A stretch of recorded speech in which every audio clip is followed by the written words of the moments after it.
519 Sports Online is proud to present the Sutherland Cup Championship Series in partnership with No Frills and the Greater Ontario Junior Hockey League.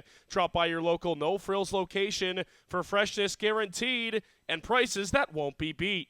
Also check out nofrills.ca for the latest flyers and deals being offered.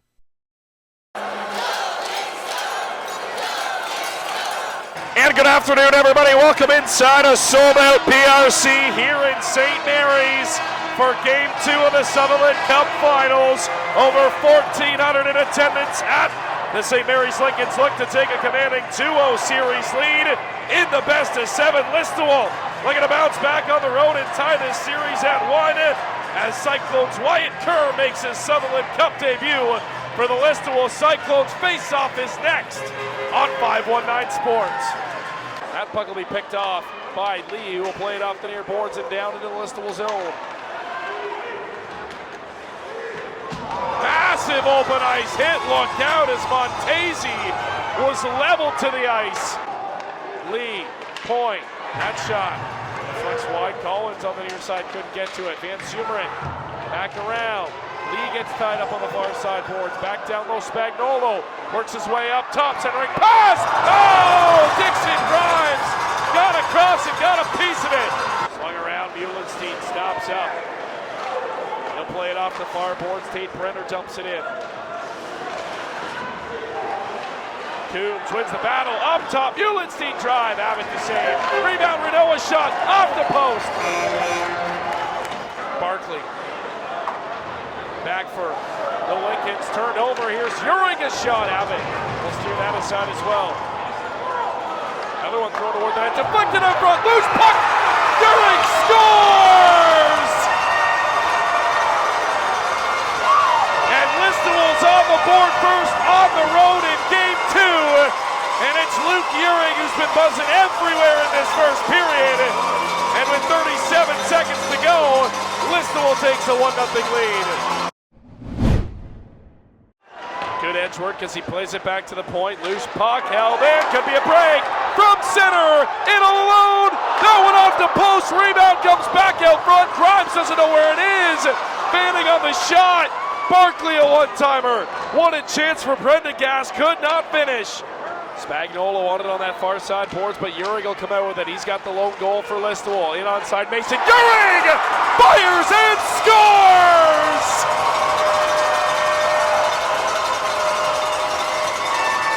Mason Uriga won't be outdone by Lucas. Both Uriga brothers strike here in Game 2. A howitzer from 2-0, and Listowel takes a 2-0 lead.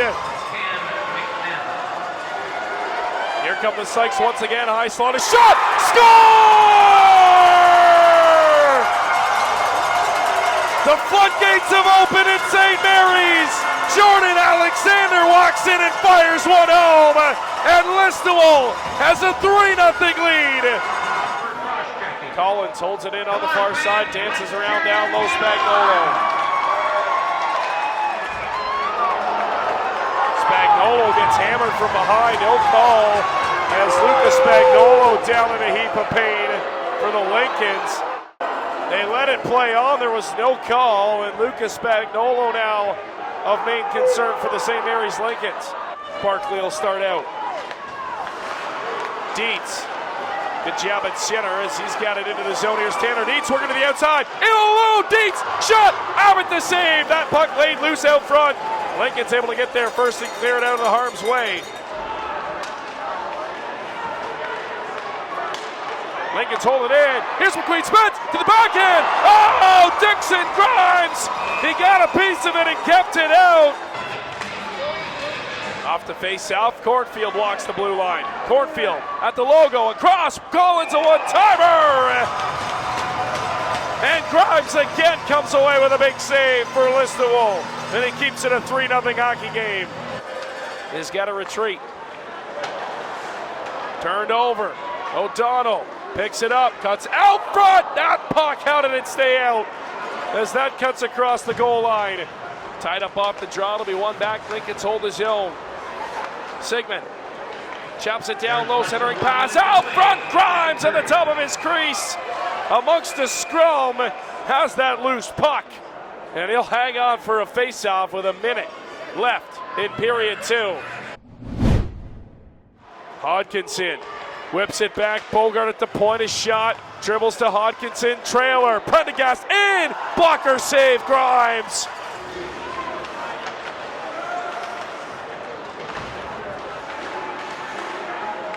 Up top, Coombs. One-timer. Score!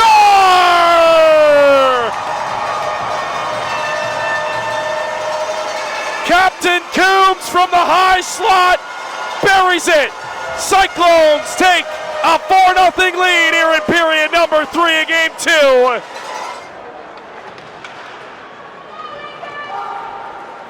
Puck flipped high through center. Here's Fortman with a jump. Fortman fires and scores!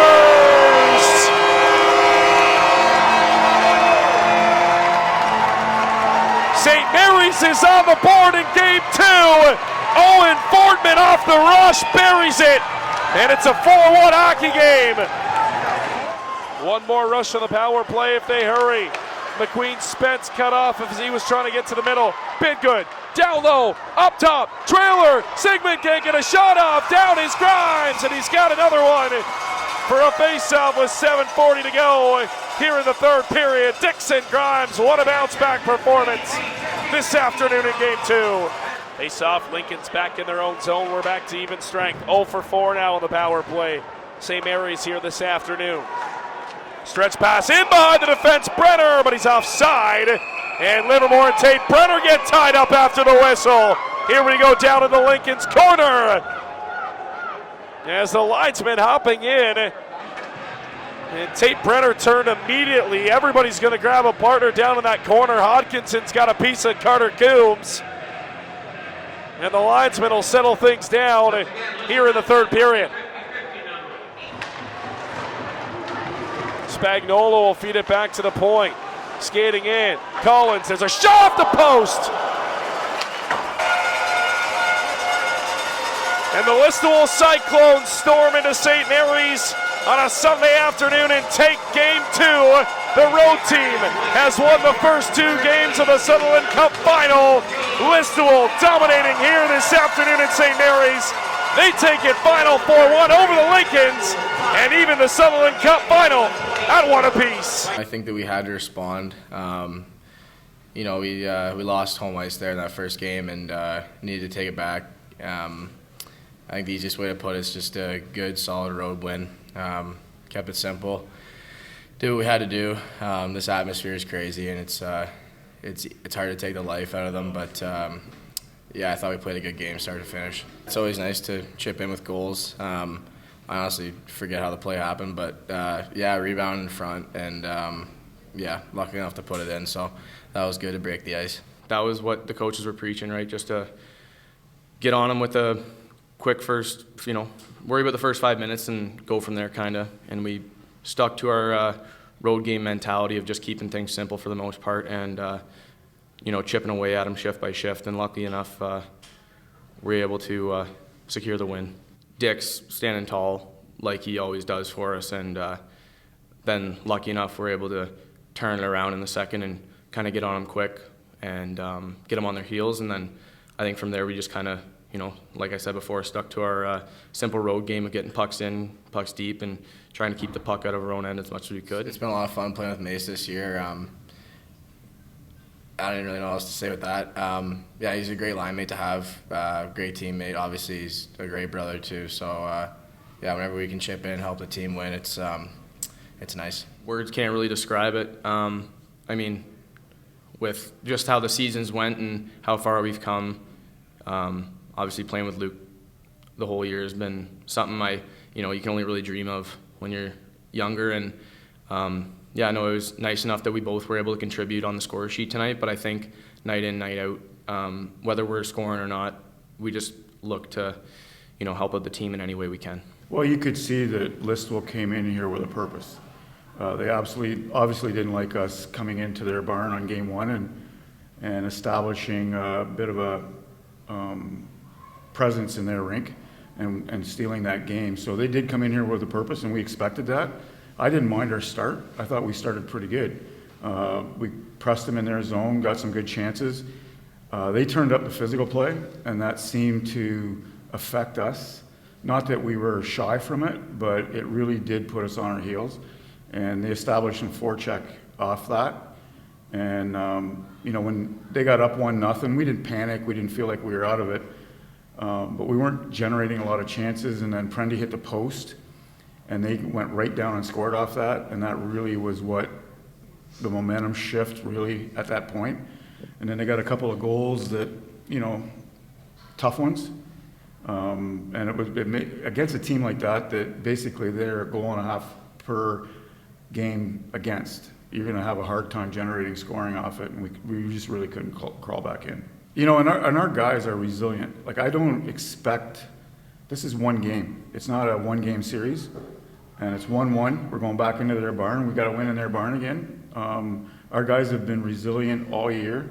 There's no lack of fight in our guys. We'll go back in there on Tuesday and try and, get home ice back. It was a hard-fought battle, I thought they had a good pushback, but we didn't let up. We knew they brought the physicality early, and we got on our toes, but we fought back. Yeah, we've been in all sorts of situations this playoffs. I think they're kind of new to this, so we've been down 5-2 going into the third, and came back and got 6 unanswered. So we're never out of the game. So that's what we believe. I think every team says they have the best crowd, but I think nothing compares to a game of the PRC. It's so electric. You got horns everywhere. They had the band horns and the Steve Kerr, so they know that's how we get our momentum. So the fans have our back, and we're just feeding off them. Walking away from this game, especially how tight they are defensively, and I know we got a lot of respect for that team, and they have a lot of respect for us. Playoffs always comes down to goaltending, special teams, and defensive play. We really could help ourselves if we could get the power play going. We obviously had the scale was tilted in our favor with the power play tonight. We only had to kill one penalty. And, if we get a goal or two on the power play tonight, the whole complexion of the game changes. So I think that moving forward, that's something we got to figure out is to be able to create more offense through the special teams.